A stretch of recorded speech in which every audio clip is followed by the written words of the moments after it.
right, welcome to this CTEMPs video.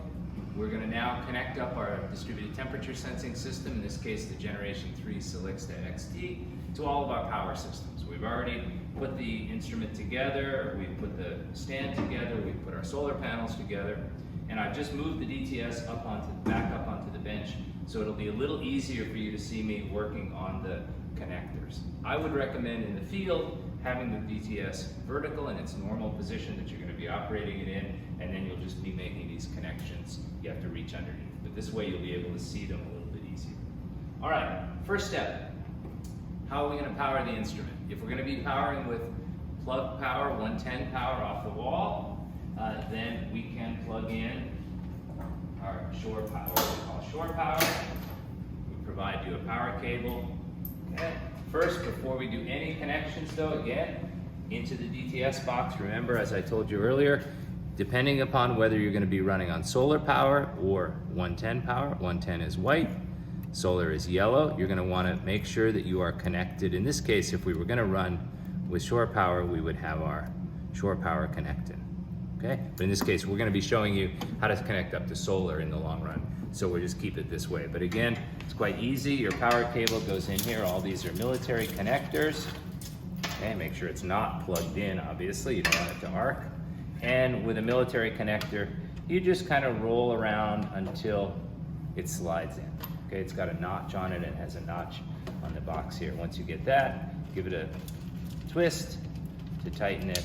You don't have to make it super tight, just enough to hold it in place. Come on. There we go. Okay, then it would be threaded tight. Good. Okay, while we're on this subject, before we go any further, if I went and plugged this over into the wall over here and left it dangling, my assistant who's doing the filming here is quite likely to trip over it. What's going to happen when he trips over it, besides him getting hurt, him or her getting hurt? The first thing that's going to happen is it's probably not going to pull out from the wall. It's probably going to get broken here at the DTS. Okay? So that's really bad. You don't want to do that. And what we do to avoid that in all cases, whenever we have cable, fiber optic, anything, we do what's called strain relief, where we make sure that if there's a pull on this cable, instead of it tugging directly onto the connection here, we strain relieve it. And it's a very simple way to do that. We just need to wrap it around once.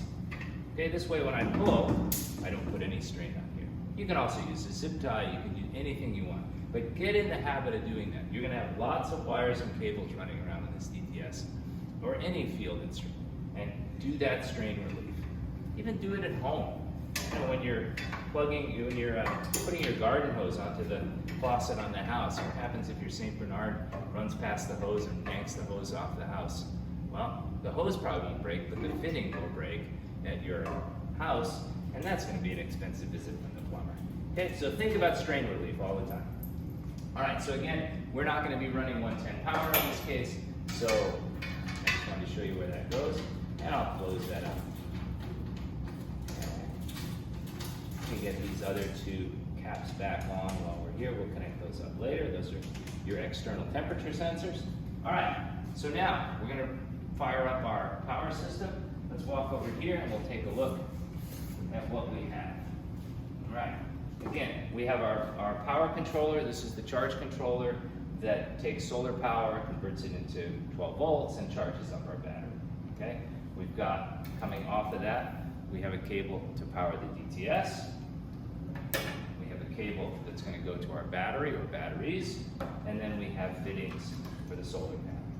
So the first thing you want to do is connect up the power box to your battery. And this you want to be careful. Again, you don't want to be crossing wires. You've got 12 volts, but a lot of current can come out of a battery like this. So I've got just, before you go out in the field, make sure that your battery is set up to take these kind of eyelet connectors. Sometimes they're not. Sometimes they're the round posts, like on your car battery. Make sure you have the right fittings for that. Batteries are something you're going to supply. So we're going to start out. We're going to connect up positive first. It's going to keep the ground out of the way. And in this case, I'm just going to use a simple wing nut on this case to get it tight. Okay.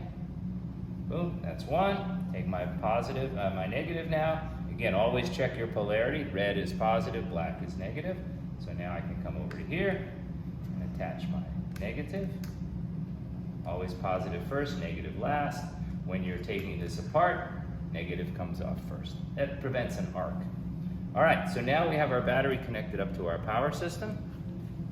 Next thing we'll do will be to, I just want to mention to you, you can run your system off one 12-volt battery and solar panels. That will work.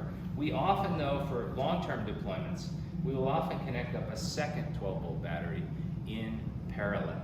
And in parallel means we keep 12 volts. Series would be 24 volts. So in parallel, we connect positive to positive, negative to negative on a battery. We will be giving you these jumper cables just for that. I'm not going to do it exactly here, but I would again connect positive to positive. Then I would connect my negatives to negatives. Okay? And now you've got a battery bank of 2 batteries connected in parallel, providing 12-volt power. Okay? Perfect. Very good. Again, think about this all before you go out in the field. We typically, these are deep cycle sealed batteries. That's typically what we would recommend. All right, so now we've got our power connected to the 12 volts. Let's connect up a solar panel, and I need a solar panel cable, one of these. So I'm just going to connect up one panel here just as a demonstration. There are 4 ports here for solar panels. You don't need to connect all of them. You just use one. All of our cords have a length designation on them depending upon where you put your solar panels. Typically, I would mount this power box someplace close to the DTS. Okay, I might tie it onto here, but we leave that up to you. It's got screw holes in it. You can mount it onto the stand, or you can have it on the side, whatever you like to do. All right, so first off, we'll just connect up. These are very simple connectors. They go on only one way. They've got a latch key here and a key there. Snap them together. You'll hear them snap. Okay, they're waterproof. Okay, and now I'm just going to come over to my solar panel and do the same thing. Okay, again, latch key to latch key, snap it together. That's it. To remove them, to take them apart, all you have to do, let's just bring up on the camera, is you just pick up on this little finger, this little latch here, just pick up and pull it apart.